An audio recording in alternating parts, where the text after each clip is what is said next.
guys, what is up? Now this one is going to wrap up the how to astral project using this mind awake, body asleep state that we've been talking about.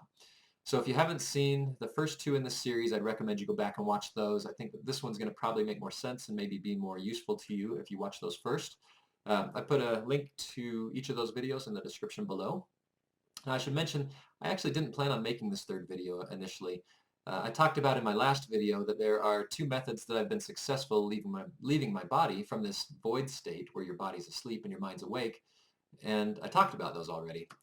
Well, yesterday I was rereading a few posts by a guy named Frank Keppel. Um, he posted to a forum called the Astral Pulse over a number of years, and at some point somebody actually took all of his posts and compiled them into one PDF, which was really great because he's got a lot of really good information. So I was rereading some of his posts, and it occurred to me that I left out a technique, and I just simply forgot about it because I've never been successful using it. But it's definitely worth mentioning. It's one that William Buhlman talks about quite a bit in his book, Adventures Beyond the Body. And William has decades of experience, far, far more than I've got, and he claims that this is a pretty effective technique for a lot of people. So hopefully you'll have more success employing this than I have had. And actually, really, I should actually probably give it another try. I tried this technique quite a bit in the early days when I really wasn't having much success at all anyway. So really, I should give this another try and see how it works. And maybe I will. Maybe I'll try it along with you, and I'll let you know how I fare with it. So this technique doesn't rely on the imagined feeling of motion like we talked about in the last video, but it is very much based on this idea of creative visualization. It's much more geared around the use of your five senses and being able to imagine interaction with those senses. So William calls this his target technique, and the idea is physically, before you go to bed, go to some location that you're very familiar with. Now William, he picks his mother's living room. This is a place he grew up. This is a place he's very familiar with. You can imagine in great detail. Now in this location, keep track of everything that's going on.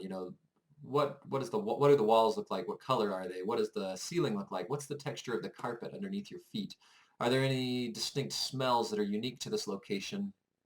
Any sounds that you can associate with this location? Now, once you've really taken in your environment and tried to notice every detail you possibly can, find 3 items or objects in this environment that you can pick up and hold and look at. William recommends that these be something that you've got a connection with, something maybe that has some sentimental value to you. I think the one that he uses as an example is like a figurine that he created in grade school that his mother's kept on this bookshelf for decades as he was growing up. So he was involved in the making of this process or of this object. It's got sentimental value to him. He's very, very familiar with what it looks like, the weight of it in his hand, the texture of it, any flaws that it may have. So the idea is pick something like that, something that's got some meaning to you. Walk up to these objects, pick them up one at a time, and look at them in great detail. Really scrutinize them from every angle, feel them from every angle, notice any flaws, notice the texture, notice how heavy it is, how does it feel in your hand. Put that object down, go to the next object, and repeat. Now maybe do this a few times, and between each object, again, take in everything that's in this room and really reinforce the feeling and the sensations that you're gathering with all your 5 senses in this room, the sound, the feeling, the sight, everything that's around you, until you've really got this environment just completely memorized and you can reproduce this anytime just in your mind. All right, so then the idea is once you've done this in the physical world, go to bed, put your body to sleep, keep your mind awake, reach this void type state, and then immediately start going through this procedure, walking into this familiar location and trying to regenerate all of those feelings and those senses that you were picking up as you were in this room. Walk to each item, pick it up, and again, in your mind, scrutinize it from a great detail, really close up, looking at it from every angle, just like you did in the physical world. And just repeat this process over and over again, going from object to object to object, really imagining and really taking in what this room around you looks like as well. And the idea, at least the way I understand it, is that at some point there should be a transition. You should phase or shift from this physical laying in bed to actually being in this location. Now this changes the out-of-body experience, at least the exit a little bit, in that you aren't rolling out of your body. You're not being ejected from your body. You're actually just transitioning to another location. It seems to me, based on descriptions, that this is a much gentler, much more gradual type shift. It doesn't feel like you're being shot out of a cannon. Um, it doesn't appear that there's this massive set of vibrations and roaring in your head associated with it right before you roll out. You don't have to worry about things like stuck body parts if you're somebody that's run into that type of scenario before. It's just a much gentler, more gradual shift. Now, Frank Keppel, he talks about something very similar. He doesn't emphasize as much the need to be in a real physical location, though. He talks a lot about it could be an imagined location. It could be the location itself is not really even that important. It's more the experience that you're having there and being able to engage your five senses in that experience. So Frank, he talks about um, the idea of peeling potatoes. So maybe you're sitting at this table. Let's imagine you've got a bucket of potatoes next to you that need to be peeled. You've got a bucket on the other side that's got water in it where you're going to put these potatoes once you've peeled them. And then you've got a wooden table maybe in front of you, and you've got a paring knife or a potato peeler or something.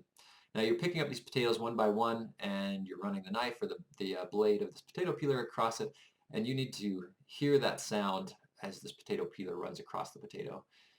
You need to smell the starchy type smell that you smell as this potato is being peeled. You need to feel the wetness of the potato as the peel comes off and you're now just touching the inside of the potato. As you drop the potato in the bucket on your right side, you need to hear that splash as it goes into the water, and really you're engaging all five of your senses. What does this table in front of you look like? Is it old, worn out, you know, beat up looking wood? Is it brand new, shiny and clean? Um, but really engaging your five senses in the activity rather than in the environment around you. So the idea with this is, again, just a very monotonous, repetitive type activity that you can just do forever, similar to Williams, where you're just walking from object to object. And the end result is very much the same. You are in bed, and at some point you find yourself really sitting at this you find yourself really sitting at this table peeling these potatoes. So Frank, again, he confirms that this is a much gentler approach. If you read anything by Frank Keppel, he talks a lot about how in his early days, the only way he knew how to leave his body was very much like what I have experienced when I imagine this rotated movement of a roller coaster where I'm just ejected out of my body at full speed. And Frank calls this his cannonball technique.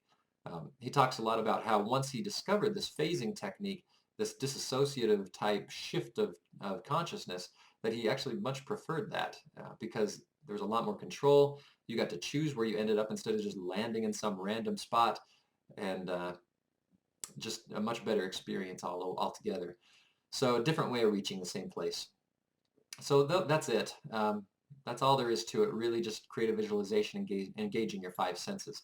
So that's the way I understand it. So please feel free to correct me. If you've actually done this, I would love to hear from you if you've had success with this, and maybe you can point out any details or small steps or something that I left out.